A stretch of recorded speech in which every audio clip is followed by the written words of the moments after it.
जय माता दी, सभी को राधे राधे। गांधी युग का साहित्य यथार्थ और सपने की अभिव्यक्ति 1920 से 1947। 1920 से लेकर 1947 तक के साहित्यिक कालखंड को हमने गांधी युग कहा।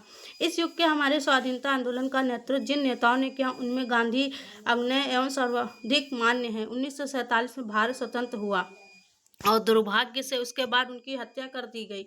उन्होंने ब्रिटिश साम्राज्य को ध्वस्त कर दिया। अच्छा, किंतु सत्ता के भागीदार नहीं हुए। पराधीन भारत में उन्होंने स्वाधीनता के लिए संघर्ष किया। वे विवेच्य युग के इतिहास पुरुष एवं संघर्ष नायक हैं।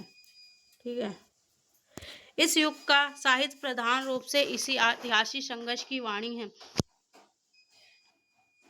गांधी जी इकहरे राजनीतिक नहीं थे। वे राजनीति को धर्म और संस्कृति से अलग नहीं रखते थे। उन्होंने हिंदी प्रचार आंदोलन के अनंतर योगदान किया। इन्हीं सब बातों को ध्यान में रखकर हम इस कालखंड को गांधी युग कहना उचित समझते हैं। 1914 में गांधी जी दक्षिण अफ्रीका से स्वदेश लौटे। महात्मा गांधी के कारण स्वाधीनता आंदोलन देश के कोने कोने में पहुंचा। अब राजनीतिक केवल गोष्ठी की बात नहीं रह गई, वह जन सामान्य तक पहुंची और अखिल भारतीय बनी। यह गांधी जी का महान योगदान था। इसके कारण स्वाधीनता आंदोलन भक्ति आंदोलन जैसा लोकोन्मुख एवं अखिल भारतीय आंदोलन बना। स्वाधीनता आंदोलन का लक्ष्य लौकिक, अधिक मूर्त एवं जन सामान्य के जीवन से अधिक संबंध था, इसलिए वह भक्ति आंदोलन से भी अधिक जीवंत बना। गांधी जी केवल राजनीतिक की बात नहीं करते, वे समग्र जीवन पर दृष्टिपात करते, इसलिए उनका प्रभाव राजनीतिक के अतिरिक्त वैचारिक और सांस्कृतिक क्षेत्रों पर भी पड़ा। जो इम्पोर्टेंट होगा हम बता देंगे। ठीक।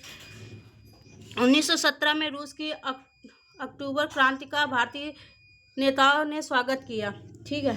इस क्रांति का गंभीर प्रभाव जनमानस पर पड़ा। 1918 से लेकर 1947 तक का समय राजनीतिक संघर्ष अभूतपूर्व रूप में तीव्र होने का समय है। इस काल में हमारे राष्ट्रीय आंदोलन ने विदेशी स्वतंत्रता आंदोलन से भी संबंध जोड़ा। अधिकांश देशी रियासतों के शासकों को छोड़कर भारतीय जनता के सभी वर्गों को हित ब्रिटिश साम्राज्य को घतेड़ देने में था, इसलिए वे सब स्वाधीनता आंदोलन में शामिल हुए।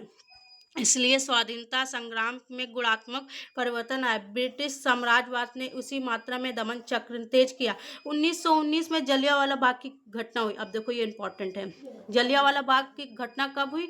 तो 1919 में। इसके औद्योगिक नगरों में हड़तालें होने लगी। 1921 के आसपास उत्तर प्रदेश के पूर्वी जिलों में किसान आंदोलन तीव्र हुआ। ठीक है। इसी वर्ष सुदूर दक्षिण में मोपला विद्रोह हुआ। ठीक है, मोपला विद्रोह।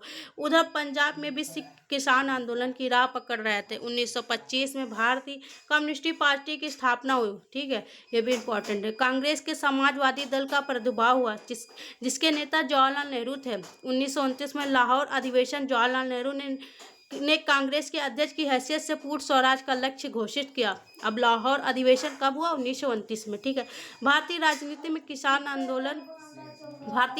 में किसान मजदूरों के संगठन पर बल देने वाला वामपंथ प्रभावशाली और मजबूत होता जा रहा था। 1942 में भारत छोड़ो आंदोलन, आजाद हिंद फौज का संघर्ष, 1946 नौसेना विद्रोह और विश्व युद्ध के उपरांत समाजवादी शक्तियों का बढ़ता हुआ प्रभाव। अब ये इंपॉर्टेंट है। भारत छोड़ो आंदोलन कब हुआ? तो 1942 में। आजाद हिंद फौज का संघर्ष 1946 में। ठीक है। इन सब के परिणाम स्वरूप 1947 में भारत स्वाधीन हुआ।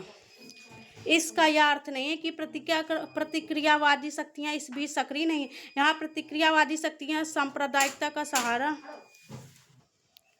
इसका यह अर्थ नहीं कि प्रतिक्रियावादी शक्तियां इस बीच सक्रिय नहीं थी। यहाँ प्रतिक्रियावादी शक्तियां सांप्रदायिकता का सहारा लेती थी। उनके कारण भारत का विभाजन हुआ और गांधी जी की हत्या हुई। इसका प्रभाव हमारे साहित्य पर पड़ना स्वाभाविक था और इस दौर में हिंदी साहित्य की अभूतपूर्व श्रीवृद्धि हुई।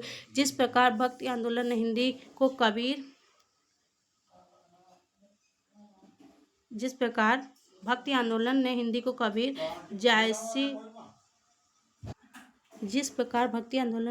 कबीर जैसी सूर, तुलसी, मीरा जैसे रचनाकार दिया, उसी प्रकार स्वाधीनता आंदोलन ने प्रेमचंद, रामचंद्र शुक्ल, निराला प्रसाद पंत, महादेव वर्मा है।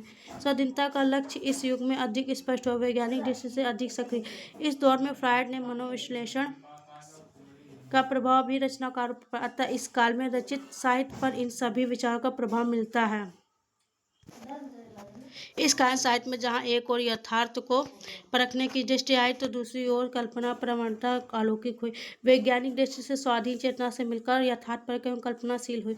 यथार्थपरकता और कल्पनाशीलता ऊपर ऊपर से ही परस्पर विरोधी लगती है। वैज्ञानिक विकास जब ज्ञान के नए क्षितिज खोलता है तो मनुष्य इस ज्ञान के आलोक में जीवन जगत का नया परिचय प्राप्त करता है। वह इन्हें पहले से ही अधिक समझता है। यहाँ यथार्थ की बेहतर परख हुई, लेकिन यही नई जानकारी उसे कल्पना के पंख भी प्रदान करती। स्वाधीन चेतना के केवल राजनीतिक ही नहीं क्षेत्र में नहीं होती, वह दृष्टि चिंतन भाव क्षेत्र में भी नई संभावनाएं की ओर उन्मुख करती है। कल्पना भाव जगत को पुनः व्यवस्थित